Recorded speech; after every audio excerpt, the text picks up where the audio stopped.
number one regret that people had, people who were dying, who knew that they were crossing over and making their transition, the top regret was I wish I'd have had the courage to live the life that I knew I was destined to live.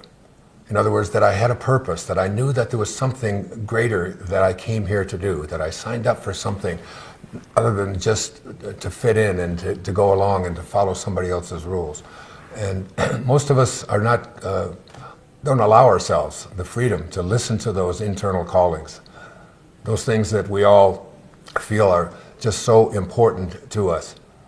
I can give you two examples of the two most significant moments in my life that I can think of, other than the birth of my children and all those wonderful things that took place. But I went to my father's grave in 1974, a man that I just hated. I was filled with rage and antipathy and anger towards.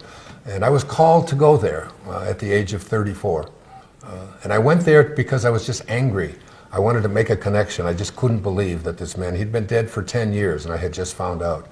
And I stood on his grave for the longest time just cursing and being angry. And I went back to my car. It was down in Biloxi, Mississippi. And I got into the rental car to drive back to New Orleans, and then I was going to fly back up to New York because I was a professor at St. John's University in New York City.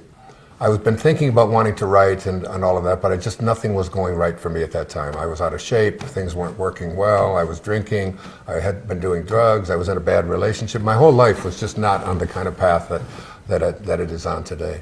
And I got back in the car to go, and I felt I'd finally done that, and I had a calling. I was called back by some invisible intelligence, some burning desire, something that we call light, something that we call the impersonal part of us that is always directing us, and it's always directing you as well. You're listening to it sometimes. Most of the time we ignore it in the name of fitting in or doing what I don't have time, or I'm too old, or I'm too fat, or I'm too skinny, or I'm too white, or I'm too black, or I'm too poor, and endless we go with all of the reasons why we can't fulfill a destiny that we know is ours, that we signed up for, that we're here for in this infinite universe, that who we are is not this physical body that we're in that is here for a moment and gone.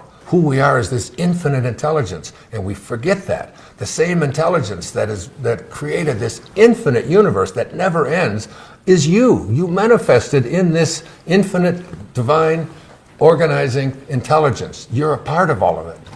And I got a calling, and the calling for somehow said, go back. You're not complete. That's not why you were sent here. That's not why I wanted you to go to your father's grave. I went back. Something came over me at the age of 34. I have no idea what it was. I do know now that it was light, it was God, it was that divine intelligence, whatever you call it. What I said at that gravesite, from this moment on, as I send you love, I send you kindness. Who am I to judge you? Who am I to condemn you? Who am I to be critical of you? I don't even know what you were living through and why you had to do what you did. I send you love from now on. I'd never had another bad dream about him. I was never angry about him. But the most intriguing thing happened is that my life made an entire shift. A shift that all of us can make at any moment. We never know. These callings are so strong, and yet they're always there.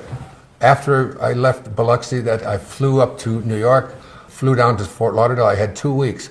I checked into a motel on A1A, the Spindrift Motel, and I wrote for 14 days. And I wrote a book called Your Erroneous Zones, which became one of the largest selling books in history. And it propelled my life in a whole new way. I stopped drinking. I started getting exercising more. My relationships all changed. The divine person that I was to meet showed up. My children showed up. Everything changed and shifted because I was willing to listen to that inner voice, that light that said, go back.